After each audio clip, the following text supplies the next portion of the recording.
பாருங்க, மரம் ஃபுல்லாகவே சிவப்பு சிவப்பாக பழம். பார்க்குறதுக்கே ரொம்ப அழகாக இருக்குது. என்ன பழம்னே தெரியல. சென்னையில் ரோடோரத்தில் இருக்குங்க. பாருங்கள் எவ்வளோ சூப்பராக இருக்குது. நாவல் பழம் மாதிரி இருக்குங்க. பார்க்குறதுக்கு நல்லா அழகாக இருக்குது, ரெட்டாக.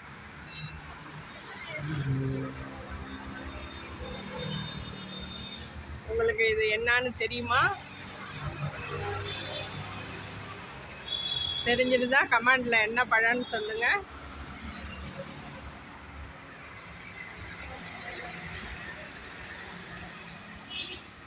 இந்த பழத்தை பற்றி உங்களுக்கு தெரியுமாங்க? என்னன்னு தெரிஞ்சால் சொல்லுங்கள் கமெண்டில். எனக்கு புதுவிதமான பழமாக இருக்குது. இப்போ தான் ஃபஸ்ட்டு தர பார்க்குறேன். ஆச்சரியமாக இருக்குங்க.